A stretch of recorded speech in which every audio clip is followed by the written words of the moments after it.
아저씨 원래 뭐 하던 분이세요? 원래 뭐 했냐? 과거의 삶에 대해서 묻고 있는 거지. 그거 물어보러 오신 거예요? 아, 물건 살게요.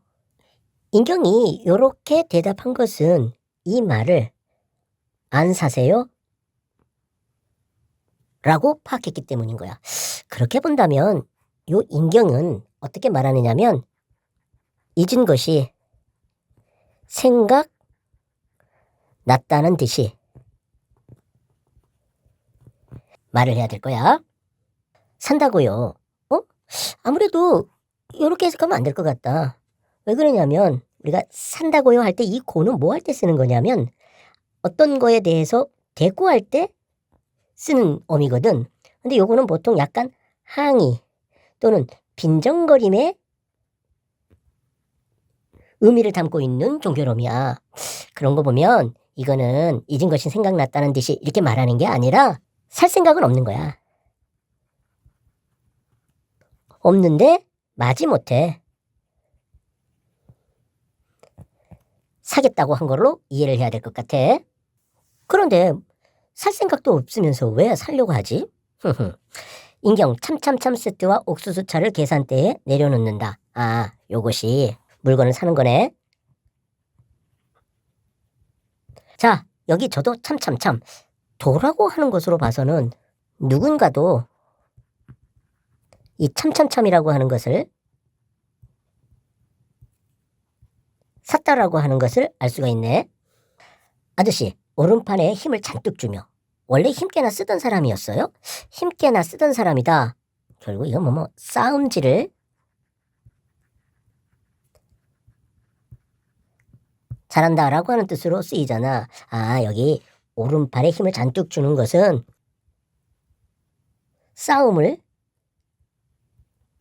강조하기 위한 행위라고 볼 수가 있겠어? 아, 아니요. 그럼 교도소 같은 데 다녀와 갱생하는 중이에요? 갱생이라 이거는 새로운 삶을 사는 걸 말하는 거야. 그런데 여기 이제 교도소 같은 데 다녀왔다라고 하는 것은 결국 전과자라는 얘기잖아. 그러니까 전과자에서 새로운 삶을 사는 사람이냐? 이렇게 물어본 거지. 봉투 드려요? 요거는 인경의 그 물음에 대한 대답이 아니잖아, 이거는. 이거는 아마 대답하기 싫어하는 태도를 보여주는 것 같아. 네. 아니면 기러기 아빠? 이 기러기 아빠라고 하는 것은 그 가족을 외국으로 보내고 혼자 사는 사람을 갖다가 말하는 거지. 그것도 아닌데요. 아, 명태. 요것은 명예퇴직의 줄임말이지. 그러니까 끝까지 정년을 채우지 않고 중간에 그만두는 거잖아. 요새 희망퇴직이니 해서 이런 명태가 많다더니 희망퇴직이라 스스로 회사를 그만두는 거지. 맞죠? 5,050원이요? 아, 요것도 역시 마찬가지로 대답을 안 하네. 역시 이것은 대답하기 싫어하는 것을 갖다가 나타내는 것이라고 볼 수 있겠어. 돕고 물건이 담긴 비닐봉지를 내민다. 인경 받지 않는다. 응? 받지 않아? 왜 받지 않는 거지? 그럼 정체가 뭐예요 도대체? 저 정말 궁금해서 그래요. 예? 노숙자였어요. 엥? 서울형 노숙자요? 정체가 뭐예요? 저 정말 궁금해서 그래요. 예? 라고 하면서 집요하게 묻고 있네. 그러니까 요것은 편의점에 온 목적이 물건 사는 게 있는 게 아니라 궁금함을 해소하기 위해서 온 거야. 그렇게 본다면 여기서 이 받지 않는다라고 하는 것은 이 사람이 편의점에 온 목표가 구매가 아니라 궁금함을 해소하기 위한 것이다라고 하는 것을 보여주는 행동이네. 결국은 그런 인경의 집요함에 독거는 노숙자였다라고 사실대로 얘기를 하게 돼. 그런데 왠지 이 독거는 대답하기 싫은 것은 아닌 것 같아. 왜 그렇게 생각이 드냐면 여기 중간중간에 대답을 해. 그리고는 결국 사실대로 이렇게 얘기를 한단 말이야. 대화의 양상을 보면 앞에서 해석한 대화하기 싫어한다라고 해석하는 것은 좀 잘못된 게 아닌가 하는 생각이 들어. 그러면 뭐라고 해석을 해야 될까? 봉투 드려요? 5,050원이요? 물건이 담긴 비닐봉지를 내밀어? 아, 요것들의 공통점은 바로 이 편의점 계산원의 업무야. 그렇게 본다고 한다 그러면 요것은 결국 뭘로 해석을 해야 되느냐면 성실하게 자신의 일을 하는 걸로 이해를 해야 될 것 같아. 그러니까 이 사람은 자신의 일을 하면서도 대답은 다 하고 있는 거야. 그렇게 해석해야 되겠네. 인경도 여기 물건 살게요. 산다고요. 하는 요 말은 결국 대화 유지를 위한 어떻게 이제 둘러대는 거지. 핑계를 대는 거야. 그리고 자 여기 저도 참참참 하는 요 말도 대화 하자 뭐 이런 뜻으로 한 것으로 이해해 볼 수가 있겠어. 여기서 엥 그랬는데 요거는 놀람을 갖다가 드러내는 감탄사겠지? 서울역 노숙자요? 예. 그전에는요? 그전엔 몰라요. 술 너무 마셔 치매 왔어요. 알코올성 치매라. 그럼 노숙을 몇 년 한 거예요? 그것도 잘 몰라요. 여기 술 너무 마셔 치매가 왔다. 이거는 독고라고 하는 인물의 과거의 삶을 말하는 거지. 그런데 이 사람이 얼마나 노숙 생활을 했는지 모른다라 그랬어. 그만큼 치매가 심하다라고 하는 것을 말해주는 거지. 그러고 보니까 여기 이런 말줄임표들이 있는데 요거는 말을 갖다가 더듬는 것을 말하는 거거든. 이것은 결국 뭐 때문이냐면 치매 때문이라고 이해를 해볼 수가 있는 거야. 그러니까 말이 어눌한 거지. 그렇다면 이 사람의 그 캐릭터는 뭔가 좀 정상적이지 못한 그런 그 캐릭터로 이해를 해볼 수가 있겠어. 아니, 그럼 여긴 어떻게 취직한 건데요? 어떻게 여기서 일하게 되신 거냐고요? 그게 사장님이 날 추운데 서울역에 있지 말고 여기서 겨울나라고 해주셔서 하게 됐어요. 여기 사장이 등장하고 있네. 근데 이 사람은 이렇게 처리를 해준 거야. 독고에게. 그렇다면 이때 이 사장이라고 하는 사람은 동정심이 많은 인물이다라고 이해할 수 있겠네. 우와, 아저씨 진짜 기억이 없다 이거죠? 여기서 우와라고 하는 것은 뭔가 흥분하고 놀람의 심리를 보여주는 감탄사지. 이걸 미담이라고 해야 하나? 미담이라고 하는 것은 아름다운 이야기라고 하는 뜻이지. 그렇다면 여기서 우와라고 하는 것은 흥분, 놀람의 뜻도 있지만 뭔가 감동받았음을 느끼게 해주는 감탄사로 이해해 볼 수도 있겠어. 여기서 인경의 독고의 이야기를 미담이라고 얘기한 것은 결국 독고의 과거에 대해서 긍정적으로 보고 있음을 느끼게 해주는 말이야. 번뜩 아저씨, 알코올성 치매에는 대화가 진짜 중요하거든요. 요 중요하다라고 하는 말은 뭐 좋다라고 하는 뜻으로 봐야 될 것 같아. 그렇다면 대화가 진짜 중요하다라고 하는 것은 대화의 필요성을 강조하는 거지. 다시 말하면 대화하자. 이런 뜻에서 한 말이라는 거야. 돕고 뚱하다. 뚱하다라고 하는 것은 시무룩하다 라고 하는 건데 이 사람이 대답을 하지 않잖아.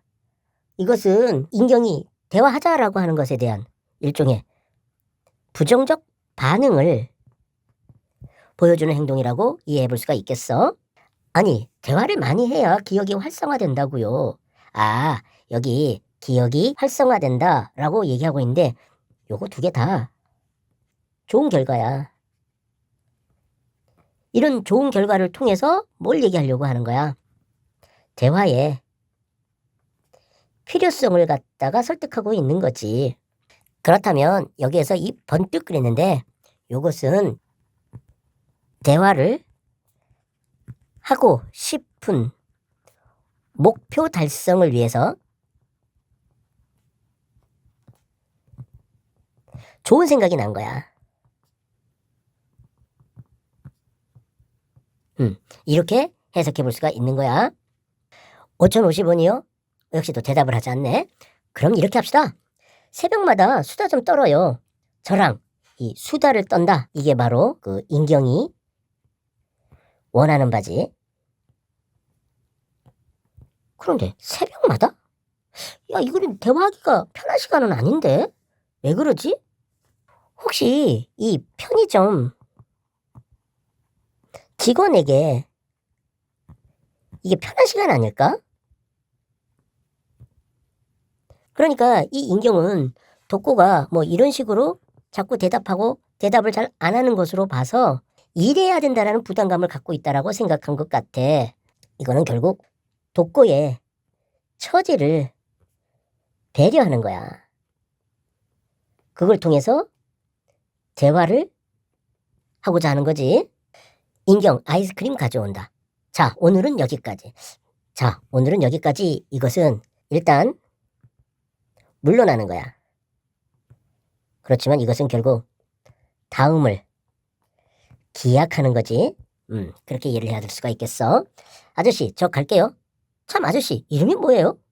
독고. 아, 여기 이름을 묻고 대답을 하네. 이것은 서로 관계가 가까워졌다라고 하는 것을 보여주는 거지. 독고. 오, 느낌 있어. 이 느낌 있어라고 하는 것은 어떨 때 쓰는 거냐면 좋다. 뭔가 끌린다. 이런 뜻으로 쓰는 거잖아. 그렇게 본다고 한다 그러면 이 독고에 대해서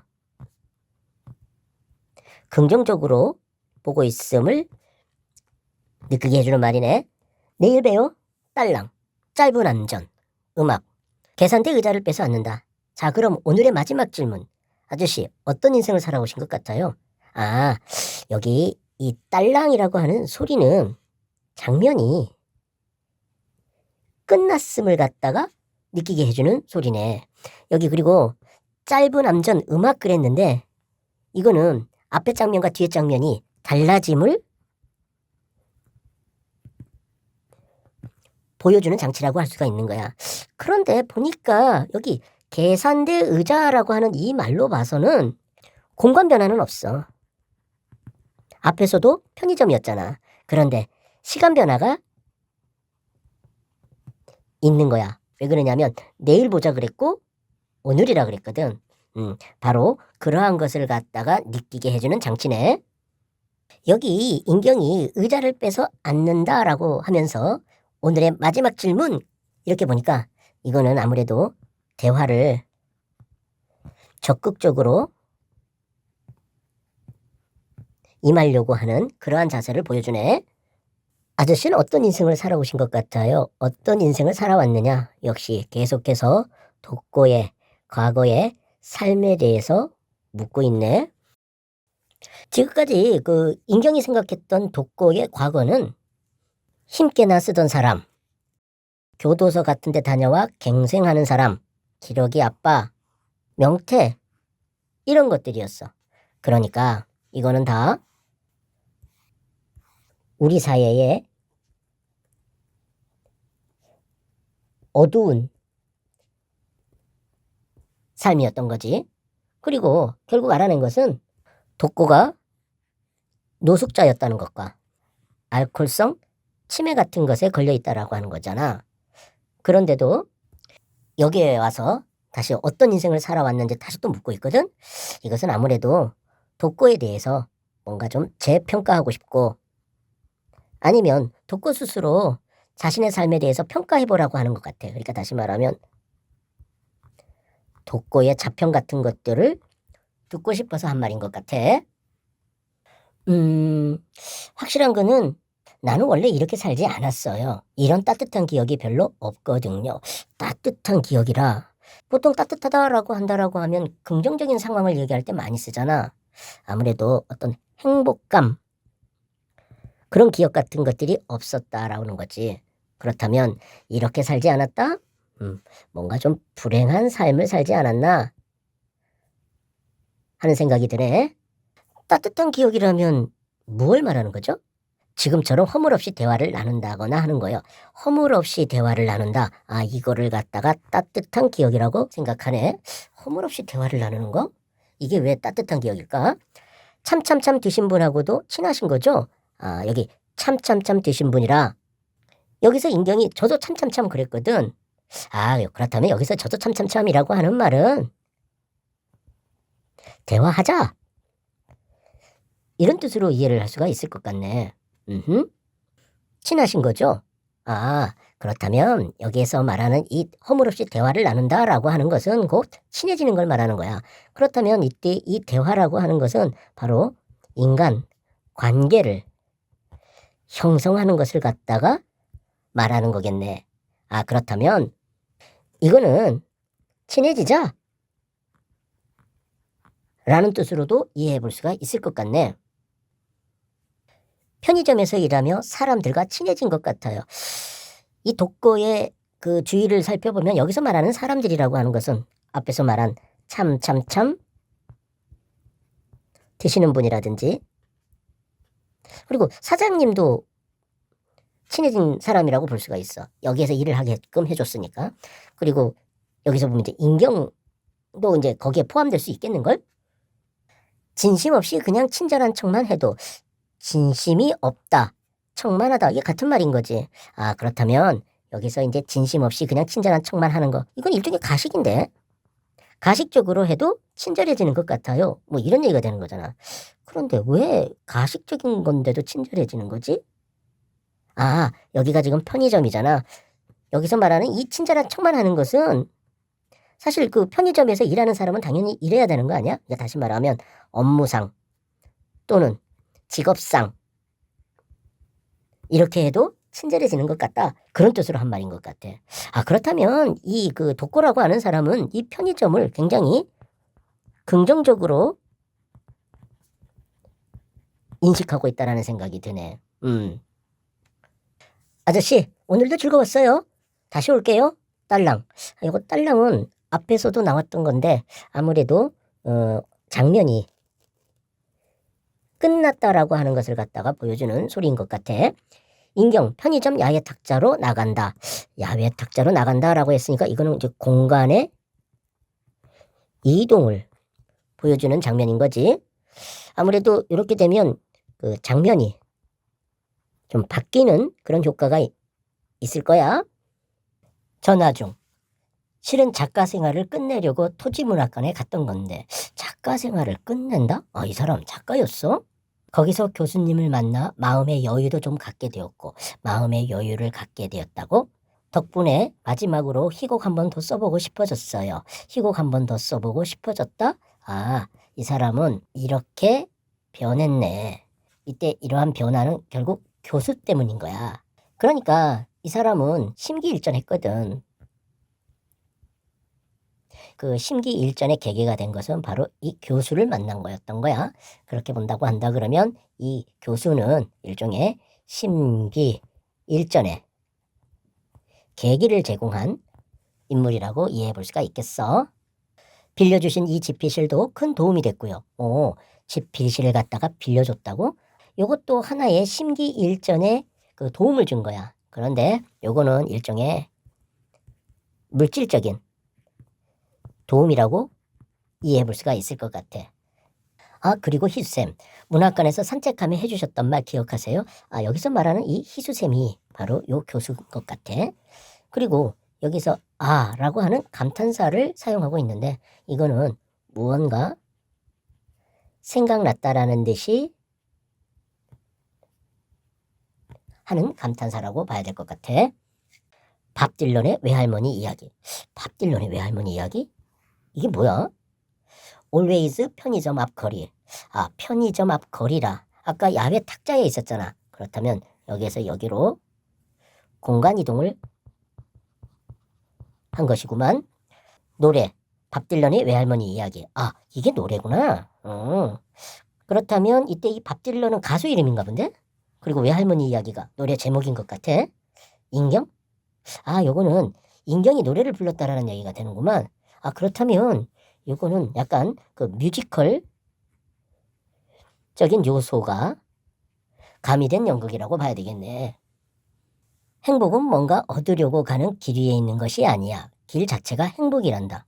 아, 여기 길 위하고 길 자체를 갖다가 구별하면서 이해를 해야 될 것 같네.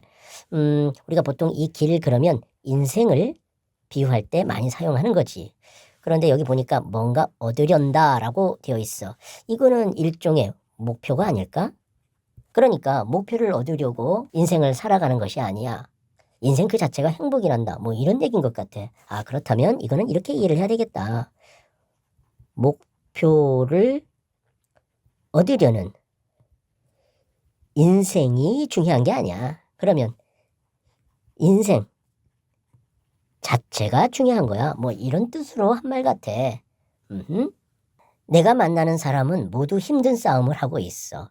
아, 여기서 말하는 그 힘든 싸움이라고 하는 것은 고단한 삶을 말하는 것 같군. 그러니까 모두들 그렇게 고단하게 살고 있다. 뭐 이런 얘기가 되겠지. 그러니 친절해야 해. 그러니 친절해야 해. 아, 여기 친절해야 해. 친절해야 해. 라고 하면서 반복을 하고 있네. 그런데 고단한 삶을 사는 사람에게 친절하라라고 하는 것은 아무래도 연민을 가져라. 또는 뭐 공감해라. 또는 좋게 봐라. 뭐 이런 뜻으로 한 얘기라고 이해를 해볼 수가 있어. 그런데 이 노래가 갑자기 왜 나온 거지? 그러고 보니까 여기 모두 그랬는데 이 작품 상황 속에서 이 모두에 해당하는 사람은 독고라든지 또는 독고가 만난 사람들, 그리고 또 어떻게 보면 인경도 여기에 포함될 것 같아. 왜 그러냐면 인경도 굉장히 작가로서 뭔가 절망에 빠졌던 사람이었던 것은, 그렇다면 이런 사람들이 다 고단한 삶이라고 볼 수가 있을 것 같은데, 그러고 보면 이 친절한 이러한 삶의 태도는 독고의 삶의 태도이기도 한 것 같아. 아, 그러니까 독고의 삶의 태도를 말하는 것일 수도 있는 거네. 그리고 또 보니까 독고를 위해서 또 사장이라든지 또 인경을 위해서 교수라든지 이런 사람들의 배려도 바로 이렇게 친절하다라고 하는 것으로 볼 수가 있을 것 같아. 그렇다면 이 노래는 일종의 작중, 상황이나 또 이 작품의 주제 같은 거라고 볼 수도 있어. 주제를 갖다가 암시하는 거라고 볼 수가 있는 거지. 그 이야기가 위로가 많이 됐어요. 희수쌤 정말 감사합니다. 아, 이 노래로 인해서 위로가 됐다네. 이거는 바로 이 노래가 주는 가치라고 볼 수가 있겠지. 그러고 보니까 이 사람은 마음의 여유를 가졌어. 그리고 희곡을 다시 써보고 싶은 그런 마음으로 이어졌잖아. 그러니까 이 이야기도 바로 그 인경에게 긍정적인 영향을 미쳤다라고 할 수가 있겠네. 지금까지의 내용을 보면 이런 거야. 여기 독고라고 하는 인물이 있고 인경이라고 하는 인물이 있어. 어찌 보면 이 둘은 비슷한 것 같아. 왜 그러냐면 독고는 노숙자였잖아. 그러다가 따뜻한 삶을 갖다가 느끼게 돼. 인경은 또한 절필을 생각하고 있었어. 그러다가 다시 지필에 대한 마음을 갖게 되는 거야. 이러한 모습은 삶의 어두운 면이거든. 그리고 요거는 밝은 삶인 거지. 그런데 여기에 영향을 미친 것들이 있어. 바로 사장이 그러한 사람이고 교수가 그러한 사람인 거야. 그러니까 사장은 독고에게 편의점 일자리를 제공해주지. 그리고 교수는 위로의 말을 해주고 지필실도 빌려준단 말이야. 아, 그렇게 본다고 한다 그러면 요 사장과 교수는 조력자, 그러니까 도움을 주는 그러한 존재로 이해해 볼 수가 있겠네. 그렇게 본다면 이러한 어두운 삶에서 밝은 삶으로 바뀌는 데 있어서 중요한 것은 정신적 위로와 실질적인 도움, 요 두 가지가 필요하다라고 하는 것도 느끼게 돼, 이 장면에서.